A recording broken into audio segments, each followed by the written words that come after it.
Well, welcome everyone to another episode of the Outpost podcast. I am Dr. Ray Mitsch, your host.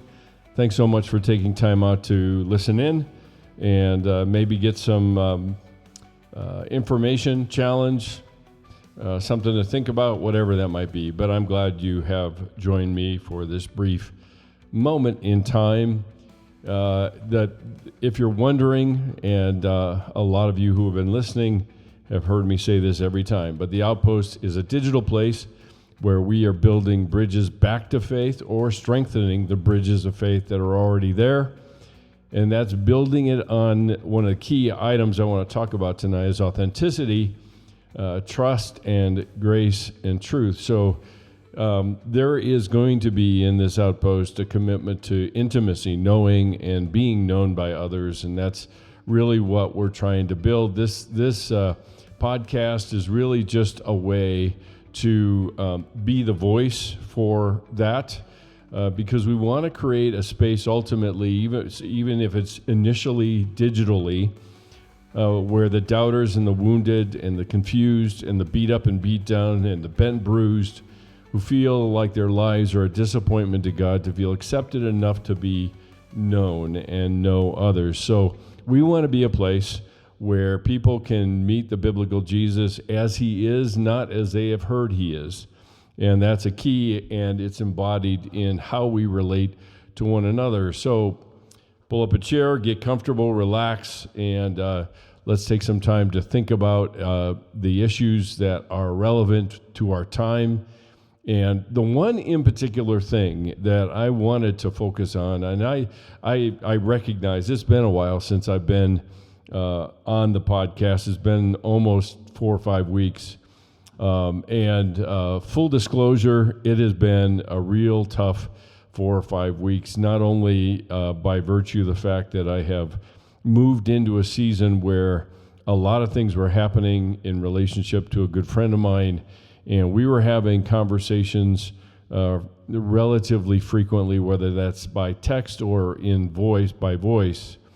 And it started to, his health began to slide about this time. And it was, it's hard to recall because at the time I wasn't thinking about it. Obviously I didn't know the future, but I think the challenge is, and this is really on point for what we're talking about tonight, is I really, quite honestly, have not had much motivation to do anything. I've had enough motivation, enough energy to get through my classes and teach and meet with people and so on and so forth.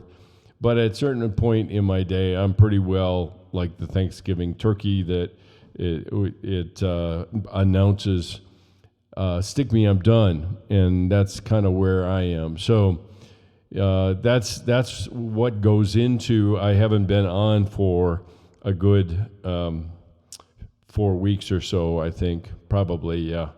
And so one of the things I want to talk about tonight, and to some degree, I don't have to work real hard at doing it. I say that cautiously, partly because it's a lot harder than it seems. Now, what is the it here, right? And if there is anything that I hear the most frequently among the younger generation is the importance of authenticity. And the question, of course, is, before we get much further, is how do we define our terms? What exactly is authenticity? To be authentic, to be genuine, to be known as we are. And the reality is we're not. I count myself amongst that number. It's hard, partly because we have gotten so committed to reading the room, so to speak, or knowing the audience that we're talking to, and adapting what we have to say, depending on how much I want to keep them in relationship. And I say it that way because that's really what it's about. It's keeping them in relationship. It's not really giving them the freedom to choose, because I'm afraid that if they chose, they would choose not for me, but against me. And so therefore, I am going to do everything I can to make sure that they stay in by my efforts to be who they want me to be. And what ends up happening is one of the deeper questions behind this whole idea of authenticity is, what is it or who is it I'm sharing with people when I think that I'm being authentic? Now, I'm not trying to create more questions than can be answered tonight, but I think it's worth paying attention to that there's a lot more to it than just, being completely transparent, which, by the way, is not wise at all. I would go even so far as to say it's just plain dumb, because most people are just not trustworthy enough for me to be completely transparent with all that's going on in my head, or all the things that I have come out of, or the things that I struggle with, or whatever that might be. Not everybody is trustworthy, which is true, but we translate that into no one is trustworthy. And the people that are, if we spend all of our time trying to look and talk the way that we think they want us to look and talk, then when they like us and stay in relationship with us, then we can dismiss it, because after all, I'm only giving them a part of who I am, or a part of how I am.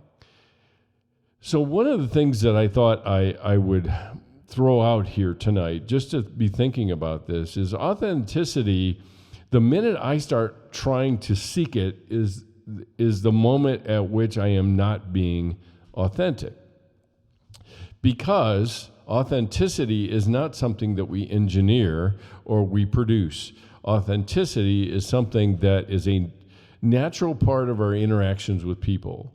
And, many years ago, all the way back to the beginning of the personal computer, there was a concept, I suppose you would call it, that was very common and oftentimes was attached to when Steve Jobs and Steve Wozniak created the first Macintosh, and the user interface was called a WYSIWYG interface. Now, what exactly does that mean? If you're familiar at all, you will already be filling it in with what that actually means, because WYSIWYG literally means what you see is what you get, which we're very accustomed to now. We don't even think about it in our computer screens, because we have icons on our desktop that signify whether or not they're a file, whether they're a folder, whether they are a hard drive, whatever they may be. And we don't have to guess what it is, because they literally look the way they are. And so the challenge of authenticity is the moment I'm trying to find it and to be it is the moment I am not it, if you want to put it that way. And the it here is authentic, because we're not present with ourselves when we're trying to be authentic, or we're seeking to be or create authenticity, if you will. And one of the things that we talk about, certainly within the Outpost, is that authenticity should be part of our relationships with one another. In other words, what you see is what you get. If I'm sad, I will show that I am sad. If I am upset and frustrated, I will show that. And in a lot of cases, we believe that only the positive emotions are approved of, and any of the negative emotions, usually attached to anger, frustration, being depressed, anxious, etc., all of those are not approved of, because they make someone else uncomfortable. So essentially what ends up happening is that my state of who I am, where I am at any given point in time, because it makes other people uncomfortable, I am prompted to hide it. And in some cases, we not only hide it, but we condemn it. And the bottom line is that the minute I condemn it, I am condemning me, and I'm condemning a portion of my heart that ultimately, I think in a lot of cases, I desire someone to actually know it, who's safe enough not to fix it for me or to tell me how I should be or how I can fix it or anything like that, but to tell it to somebody, and we long for the very simple two little words, yeah, me too. I get it. I understand that. The part of us that notices that we're not being authentic actually is the authentic part, is one way to look at this. And the thing that holds us hostage is fear and shame. And I have spent a lot of time talking about shame on the podcast and a lot of other places. But what I'm afraid of is disconnection. And the way that we see it and experience it is a loss of a sense of belonging.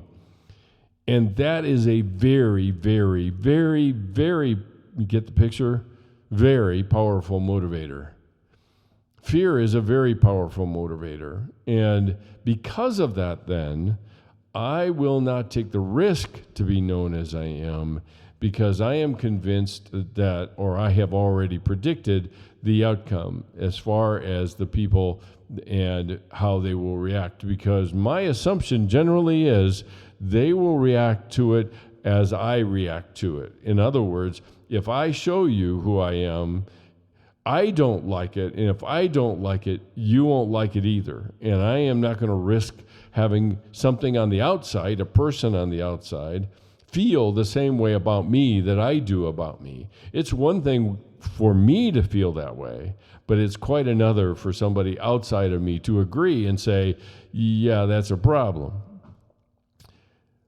But the thing that we often miss in a lot of our relationships is two little things that I think addresses some of this, and that's grace and compassion. Compassion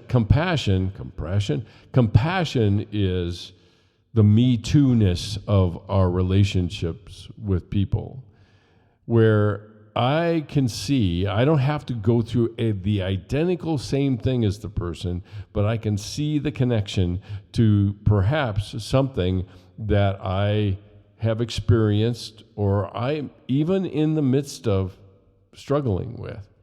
Because the reality is that authenticity is based on what we are experiencing here and now, not in the future and not in the past. And that's exactly what is so threatening, because it requires that level of vulnerability. And so authenticity requires compassion and it requires grace. And just understand, and let me remind you, grace is not winking at sin. It is not patting somebody on the head and saying, well, that's okay, don't mess up, don't do it again. It's none of those things.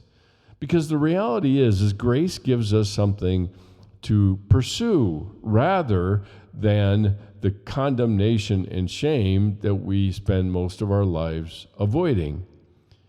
And so I have to move into thinking through, if I am going to say that I want to have authenticity in my relationships, then ultimately I better start with me, and to what degree, and this may feel a little bit like a mind warp, I'll warn you ahead of time, but perhaps where I have to start is how authentic am I with myself?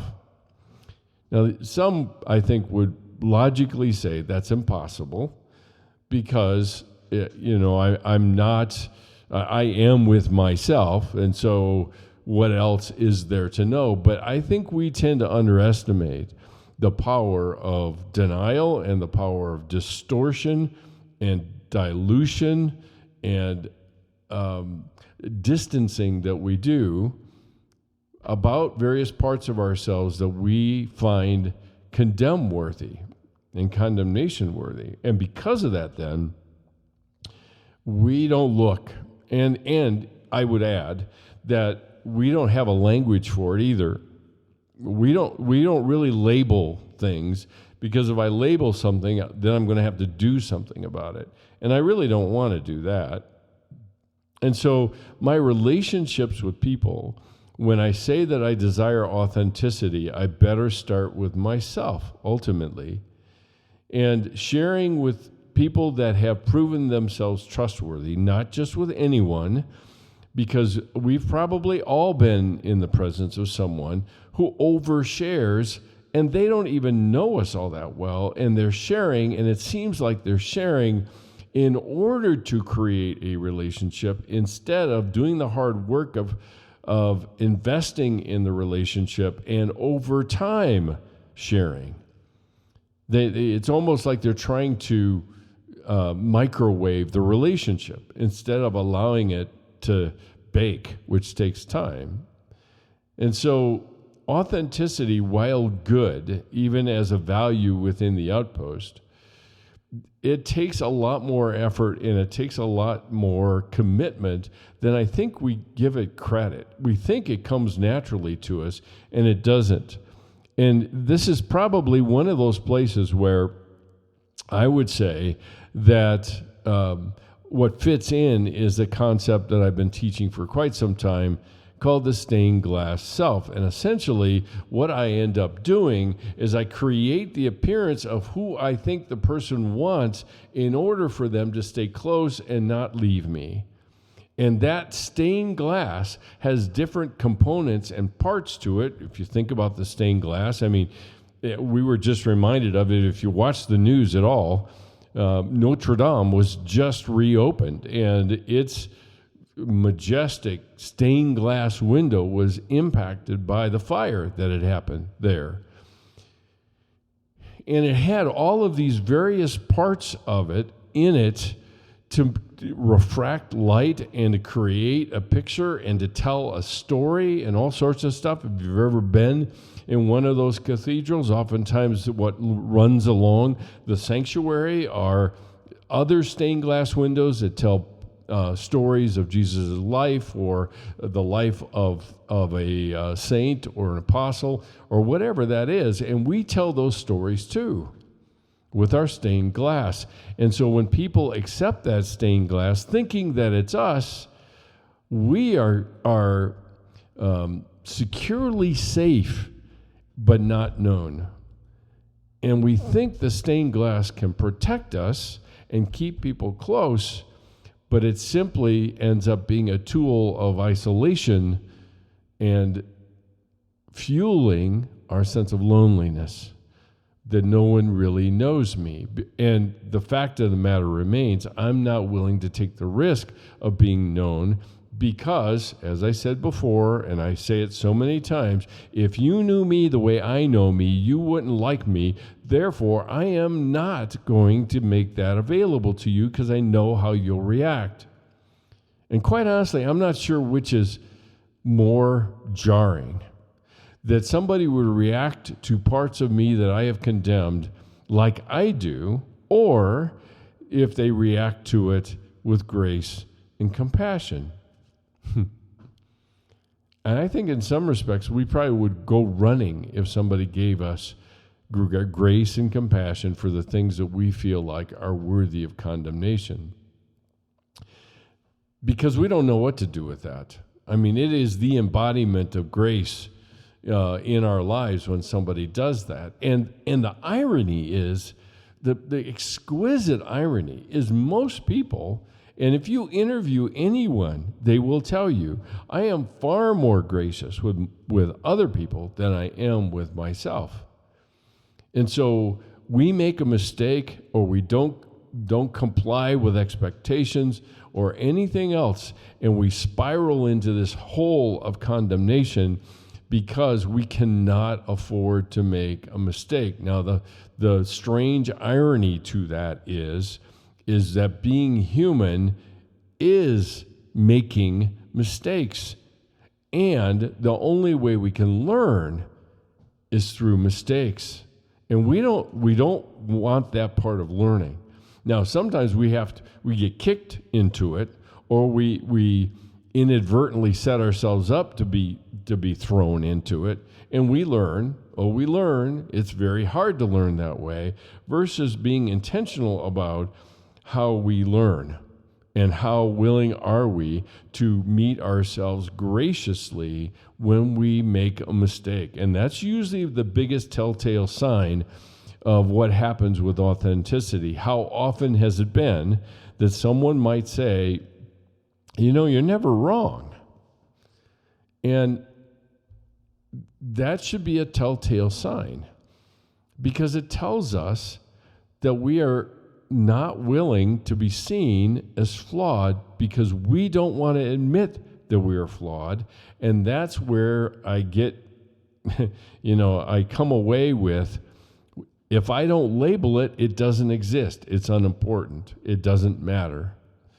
And so creating a community of people around authenticity and having that be a value is a bigger deal than anybody can imagine, because when we are a mutual community, I will applaud your authenticity, but I'll be repulsed by mine. But we will applaud that in other people and how courageous that is and how refreshing it is that they're authentic in that way. But you're never going to hear me or catch me being that kind of authentic, because I'm sure that other people will not respond to what I'm saying or sharing like I just did to you, which is interesting, right? I mean, it is the very basis on which we create authenticity or approximate authenticity and declare it to be so when it isn't at all. It's basically a silent agreement between two people to share just enough to look authentic and to appreciate the other person's limited authenticity in terms of what they share about themselves, and then we're good. But I can still hold back the things that are condemning and, in my mind, will ostracize me. It will kick me out of the community in one fashion or another. And so we have to think through when we talk about, and this is particularly true in our community. And I spent the last episode last episode was an interview. If you want to hear it, it was an interesting one with somebody that wrote about Gen Z. But it was before about trust and how do we go about trusting. And trust is one of those values in this community, and authenticity is the other one. And authenticity, we can say we adhere to it, but it's good for you, but I have no plan of my own to do it. As a matter of fact, I'm not going to lead in that area. I won't go first, even though I might hope to be a leader in a community like that. And the challenge is what my role is in any kind of community of people. Because my role is not only being a part of the community of that group of people, that whatever it might be, but it's also leading and facilitating them to find and accept themselves. And so that's true even in counseling. And counselors have to learn about what I call strategic self-disclosure. In other words, my self-disclosure is in the service of empowering somebody else to do the same, not being complete self-disclosure because the relationship isn't there. Now, I have seen, just recently even, I have seen groups of young men dive into deep waters, and it was remarkably, refreshingly, jarringly authentic. And I think to a person that walked out of that meeting, they would say that they felt just a little bit more alive because they could be fully who they were without the stained glass hiding them from each other. And it's not, I am not trying to create an image of something that's easy to do. It is not. It's far from it.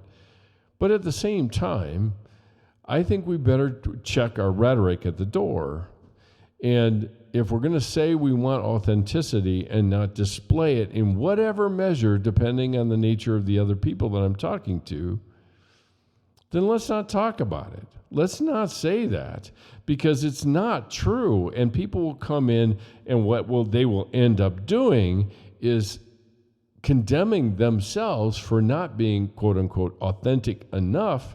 And the minute that word enough shows up, there's problems, because comparison is happening. But we've created an image that we're not even willing to live up to. So if we want a community of authenticity and a willingness to walk into each other's lives, I can't walk into somebody's life that has not invited me in. And our authenticity is what shows that to them. And that really is a big, big part of any community of people that I'm certainly hoping and praying that in the year to come, we will see some small communities of people sprout up in various places that can be outposts for the heart for the people that are nearby and wherever that might be. So something to consider, just something to consider in terms of authenticity, why it is important, and how we tend to dilute it in order to remain safe, because that's our primary motive. It's not really to be known. And we have to strive in some level to be WYSIWYG people. It is not going to be continuous and always. It is going to be momentary and profound, and it can be all of those things as well. So something to consider. That's it for tonight. As always, sgi-net.org is the home for the SGI community. You can DM me questions on Instagram at SG International, at SG International, or SGI International. I forgot which it is. This is one of those two things. You can find us if you look it up. And so subscriptions, I would encourage you to subscribe. And if there's anything that we're talking about now or in the future that you appreciate, and please write a review. That only helps more people find out about what we're talking about here and how we're trying to build some kind of outpost for the heart, whether it's digitally or in real time. And on the website, there are a variety of resources you can check into. There's digital devotionals. There's a new podcast called Inscripted, Collected Wisdom of Life, Living, and Sorrow, that you can listen to there as well. Or you can follow us on any of our social media outlets at Instagram, like I said, at SGI_international. There it is. I knew I was close. SGI_international. Facebook, Stained Glass International, and LinkedIn, Dr. Mitsch. We are available on whatever platform you use for your podcasts. If you know anyone or are interested in partnering with us, even on a monthly basis, which helps us grow the scholarship fund and be able to help us fund some of the initiatives that my hope is will be coming sooner or later, you can. We would be ever so grateful, and I would appreciate it so much to see our scholarship fund grow and be able to fund people that can't afford going to our silent retreats, which is one of the initiatives that we have. And everything that you give is tax deductible. We're coming up on the end of the year. It's a great time to make a contribution to support the mission and vision of SGI, and also just keep your eyes peeled on for the newsletter that comes out periodically, just to keep you informed about the retreats and things like that. There's merchandise there too. If you would like a window sticker or the books, Grieving the Loss of Someone You Love, and the newest one, The Seasons of Our Grief. It won't be too long here. Probably, let's see, in 12 days, I am going to be on a radio program from Focus on the Family called Boundless. And I will give you more information about that coming up. and you can subscribe to our online community and anything else. If you prefer to write us a physical check, you can. Just make it out to SGI and send any correspondence, questions, comments, other things to P.O. Box 322, Eastlake, Colorado 80614. Well, that's it for tonight. Thanks so much for joining me. And as always, love ya. Later. Bye.